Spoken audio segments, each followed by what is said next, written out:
months since Haiti's president was assassinated in his home in the middle of the night, and tonight you'll hear from a witness, his wife. It's her first sit-down TV interview since her husband was killed and she was shot and wounded. She spoke with CNN's Matt Rivers. When gunmen stormed Haiti's presidential residence and assassinated President Jovenel Moïse, just one witness was there when he died. Madam First Lady, how are you? Thank you so much. His wife, Haiti's First Lady, Martine Moïse. Flanked by private security, she agreed to go on camera for the first time with her side of a story that's left her shaken. You have armed security here at this interview.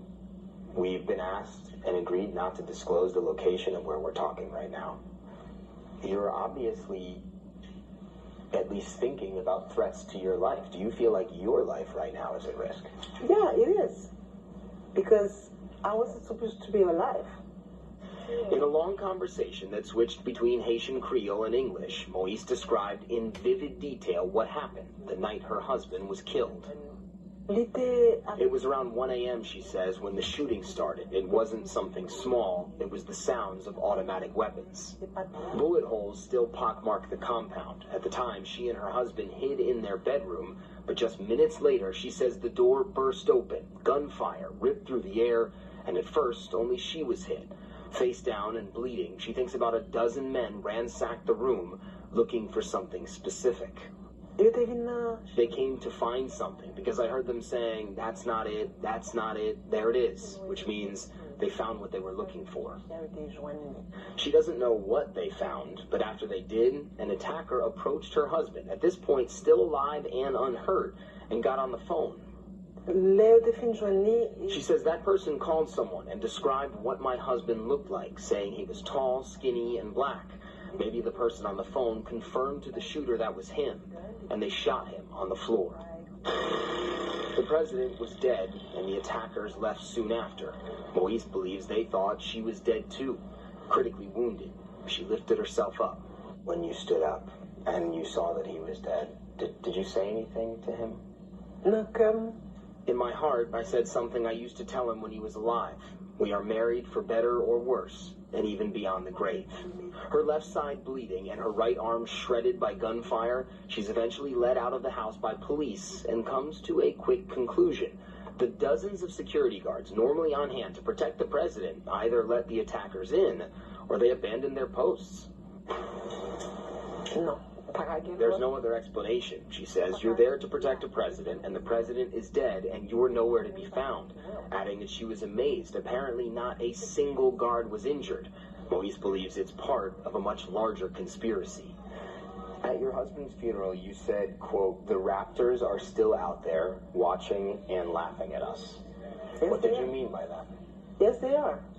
Because no one is being arrested yet. The people that they arrest is the people that pull the trigger. They won't pull the trigger with no orders. So the main character that we need is the people that paid for that and the people that gave the order. And you think that that person or persons has not yet been arrested? No. The official investigation has led to the arrest of more than 40 suspects, but has still not provided a motive for the president's killing or identified a mastermind behind it all. That has left a vacuum. Haiti flooded with theories about who killed a president who at the time of his death was an embattled, largely unpopular leader. Even still, for his widow, this was an unimaginable ending. I never thought that the level of hate ever existed in the country. You never thought this could happen? No. Because your husband did have a lot of enemies. Yes, he did. But I didn't know that they hated that much to kill him. Matt Rivers joins us now. Does the First Lady have any confidence that the investigation will lead to who orchestrated this whole thing? I think it's safe to say no, she does not, Anderson. She continues to want the U.S. authorities that are already involved in this investigation to even ramp up their participation. She's also publicly calling on the United Nations to create a special investigative tribunal to investigate her husband's assassination, much like they did after the assassination of Lebanon's president back in the mid-2000s. Basically, she's saying there are so many powerful interests in Haiti that if outside investigators, foreign investigators, are not involved in this, she doesn't think the truth will ever really be found out. Members appreciate it.